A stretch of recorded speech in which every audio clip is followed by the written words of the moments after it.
Hallo und herzlich willkommen bei Sugar Princess. Heute habe ich wieder eine himmlische klassische Torte für euch, nämlich eine Rotkäppchentorte. Und die besteht aus einem dunklen und hellen Rührteig, leckeren Sauerkirschen im Teig und obendrauf einer Quark-Sahne-Creme. Und ganz oben befindet sich natürlich das Käppchen, das rote Käppchen, nämlich der Kirschspiegel. Und die Torte sieht nicht nur einfach grandios und toll und schön und festlich aus, sondern sie schmeckt auch einfach super lecker. Es ist einer unserer absoluten Favoriten in der Familie.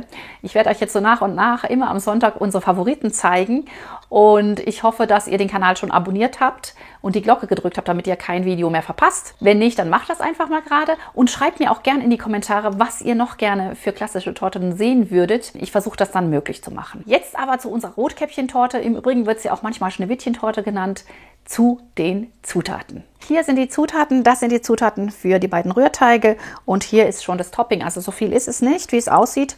Und wir fangen an mit dem Rührteig. Dafür braucht ihr 100 Gramm Butter, 130 Gramm Zucker, 3 mittelgroße Eier, 200 Gramm Mehl, 4 Teelöffel Backpulver und 2 Esslöffel Kakao und natürlich die Sauerkirschen, ein Glas.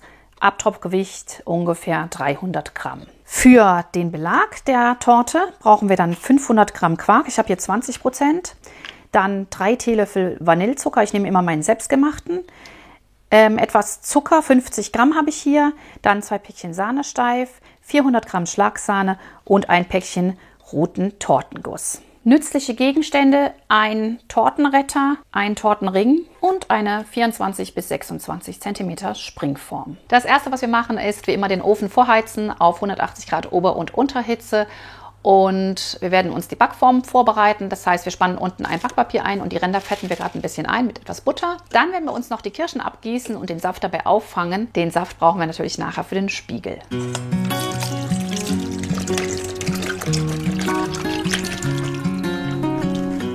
Jetzt können wir uns an die Teigzubereitung machen und da ist es ganz wichtig, dass alle Zutaten Zimmertemperatur haben, also nicht nur die Eier und die Butter, sondern möglichst wirklich alle Zutaten, auch das Mehl und der Zucker. Manchmal kommen die aus dem Keller, dann sind sie zu kalt.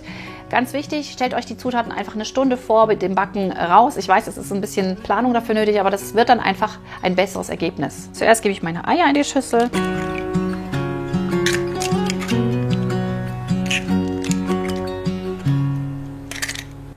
Zucker hinzu und natürlich die weiche Butter, die sollte wirklich ganz, ganz weich sein. Gerade alles schön miteinander verrühren.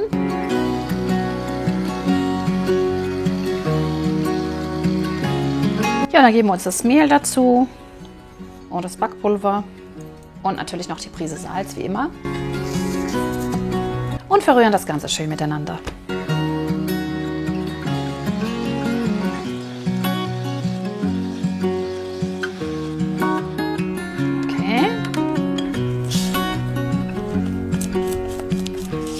So, und jetzt mache ich hier in der Mitte einen Strich und dann kann ich die Hälfte des Teiges einfach schon mal in die Form füllen.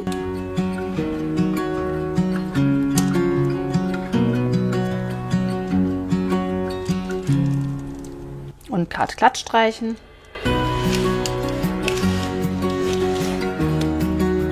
So. Und jetzt geben wir uns den Kakao in die Schüssel, zu dem Rest des Teiges. Und ziehen den gerade noch unter und sollte der Teig jetzt zu trocken sein, dann fügt einfach noch einen Schluck Milch oder Wasser hinzu.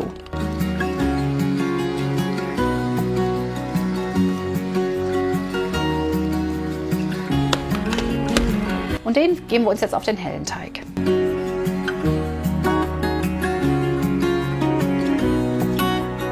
Schön verstreichen wieder.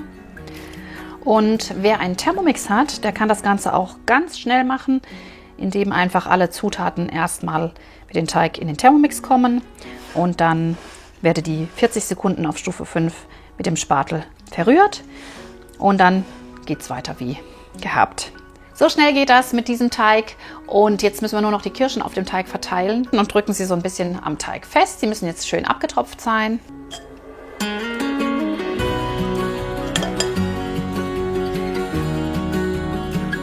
Jetzt kann der Kuchen auch schon gebacken werden und zwar bei 180 Grad Ober- und Unterhitze. Da habt ihr jetzt ja schon vorgeheizt.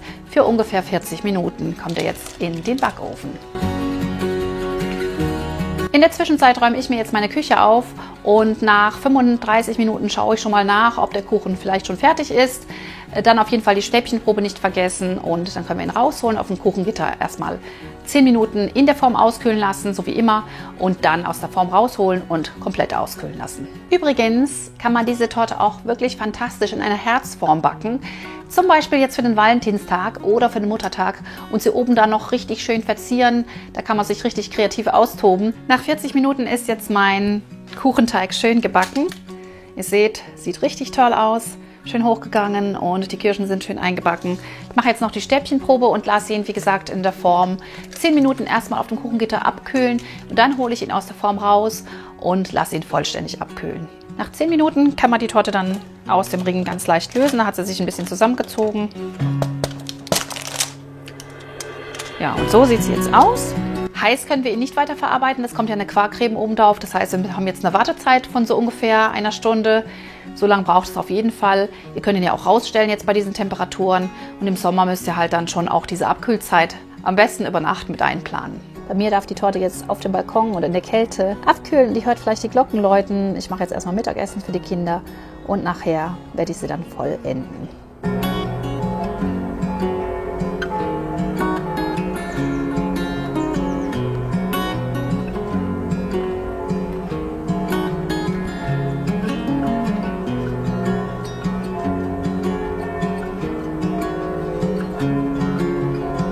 Der Kuchenboden war jetzt bei mir auf dem Balkon ungefähr eine Dreiviertelstunde und jetzt ist er so halbwegs abgekühlt. Ich denke, das reicht.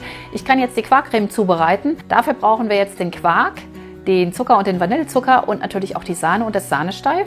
Und das Ganze wird jetzt zu einer schönen, luftigen Quark-Sahnecreme verrührt und kann dann auf die Torte gegeben werden. Und zunächst mal müssen wir sie natürlich erstmal umsetzen auf eine Tortenplatte oder auf einen Tortenretter, damit wir sie dann nachher gut handeln können. Ich habe mir jetzt den Kuchen auf dem Tortenräder auf die Unterlage der Tortenbox gegeben, damit ich das Ganze einfach dann nachher schön in den Kühlschrank stellen kann oder auf den Balkon, damit es dann auch abgedeckt ist. Jetzt kommt hier noch der Tortenring drumherum. Einfach gerade drum stellen und einrichten und dann festziehen. Und jetzt können wir uns die Quarkcreme zubereiten. Dafür geben wir uns jetzt einfach den Quark, also die 500 Gramm Quark, in eine Schüssel.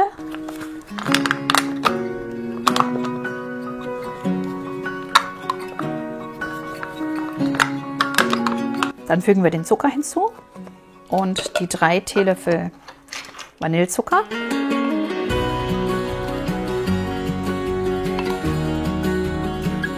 Jetzt wird das Ganze miteinander einfach gerade verrührt.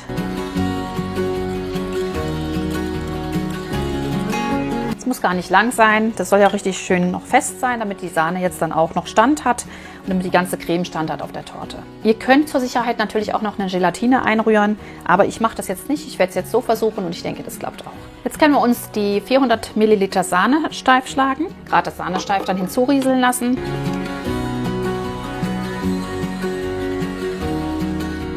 Die Sahne sollte richtig schön steif sein, kann noch ein klein bisschen.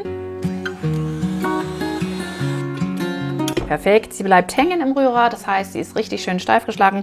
Jetzt können wir sie unter den Quark heben und dann ist unsere Creme auch schon fertig. Ja, und jetzt können wir uns die Sahne einfach hier drauf geben und es gerade unterrühren.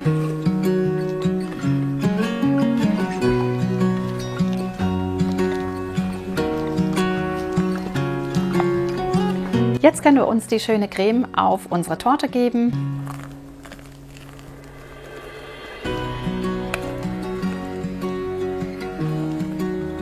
Und sie schön glatt streichen. Und ihr seht, die Creme ist wirklich fest genug. Da muss man eigentlich kein zusätzliches Isoliermittel reinmachen. Wer jetzt unbedingt möchte, dass sie etwas noch schnittfester ist beim Anschneiden, der kann natürlich auch Gelatine mit hineingeben. Einfach da nach Packungsanweisung vorgehen. Es gibt auch Gelatine fix, dann geht es ganz flott. Ich gebe mir das Ganze jetzt noch auf meine Tortenplatte, dann kann ich es einfacher verstreichen. Einfach gerade so ein bisschen drehen. Und dann wird das auch schön gleichmäßig. Mit einer kleinen Winkelpalette klappt das am besten, aber die ist jetzt gerade bei uns verschollen, deswegen muss ich jetzt hier mit Spatel arbeiten. Das geht aber auch. Wenn ihr die Torte so schön glatt gestrichen habt, dass ihr zufrieden seid, dann könnt ihr die Torte für 3 Stunden Minimum in den Kühlschrank stellen. Ich werde sie jetzt bei mir über Nacht in den Kühlschrank stellen und morgen werde ich sie fertigstellen. Das heißt, da kommt da nur noch der Spiegel oben drauf und dann kann ich sie auch schon anschneiden und probieren. Und wie gesagt, diese ganzen Zwischenzeiten bei solchen Torten muss man halt immer einplanen. Ja, wir sehen uns morgen wieder und dann machen wir noch den Spiegel oben drauf und dann ist die Torte fertig zum Probieren. Der nächste Tag ist angebrochen. Bei uns schneit es inzwischen. Wunderschön. Wir haben erstmal heute Morgen einen schönen Spaziergang gemacht mit dem Hund, der Ritter und ich. Das war mal was, haben wir uns mal gegönnt. So selten ist hier Schnee. Über Nacht war jetzt die Torte bei mir auf dem Balkon im Schnee und natürlich abgedeckt und ist jetzt schön durchgefroren und schön kalt. Und ich werde jetzt den Tortenguss zubereiten. Also den Tortenguss rot einfach in den Topf geben. Ein kleiner Topf kann es sein. Den Zucker hinzufügen. Das Ganze vermischen. Das Pulver und den Zucker jetzt mit der Flüssigkeit, die man dazugeben möchte, glatt rühren. Das sind jetzt 250 Milliliter Kirschsaft. Man kann auch halb-halb nehmen, halb Wasser, halb Kirsch. Steht eigentlich so auf der Packung, aber ich mache es jetzt nur mit Kirschsaft. Müsste eigentlich auch funktionieren. Erstmal nur ein bisschen einrühren, damit es keine Klümpchen gibt.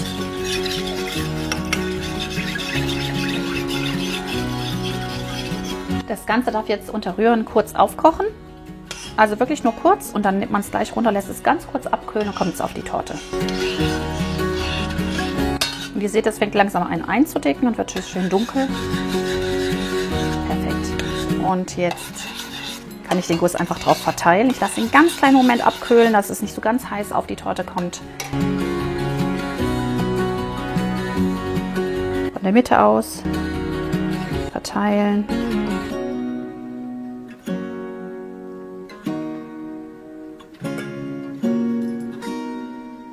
So, ich werde die Torte jetzt rausstellen, wieder auf den Balkon und diesmal ohne Haube, weil natürlich das Ganze jetzt noch dampft und dann würde der Wasserdampf an die Haube kommen und es würde wieder runtertropfen auf die Torte und auf den Spiegel. Damit macht ihr euch dann den Spiegel kaputt. Das heißt, stellt sie erstmal unbedeckt raus oder in den Kühlschrank, damit das Ganze auskühlen kann und dann könnt ihr die Haube draufsetzen. Ich würde jetzt mal so schätzen, so eine halbe bis eine Stunde muss man schon warten und dann kann man sie final anschneiden und dann werden wir sehen, wie sie schmeckt.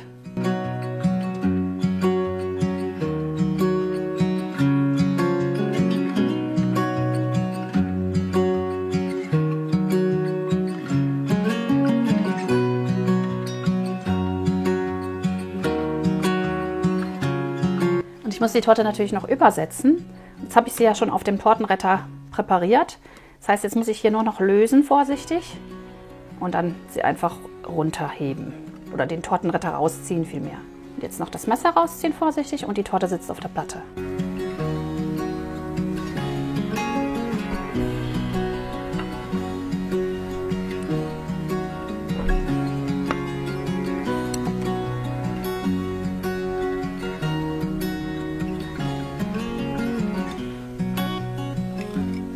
Jo hat wieder das Glück, probieren zu dürfen. Er hat schon gesagt, die Torte sieht aus wie der Schnee draußen oder passt gut zum Schnee, gell? Ja. Und jetzt freut er sich, wie immer nach der Schule donnerstags, kriegt er eine Torte. Das ist schon ein Service, oder? Ja. Was denkst du? Okay, jetzt probieren wir mal und dann sagen wir euch, wie es schmeckt.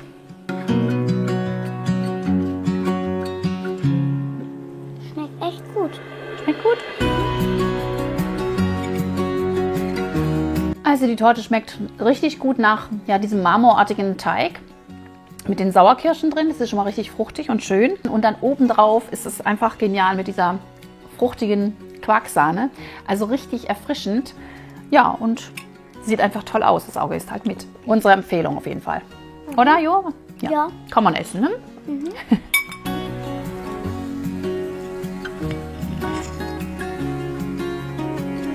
Das war unsere wunderschöne Rotkäppchentorte. Ich finde, sie macht wirklich was her auf jeder Festtafel, sei es nun Valentinstag, Geburtstag, Muttertag oder sonst irgendein Tag, den ihr feiern wollt oder einfach nur der Sonntag.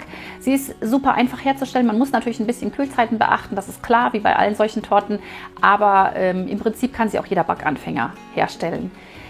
Ja, wenn euch das Rezept gefallen hat, dann gebt mir jetzt gerne euren Daumen nach oben, hinterlasst mir einen netten Kommentar, vielleicht auch, was ihr euch noch wünschen würdet, was ich mal machen soll, welche Torte ich backen soll für euch. Das mache ich gerne, ich plane das gerne mit ein.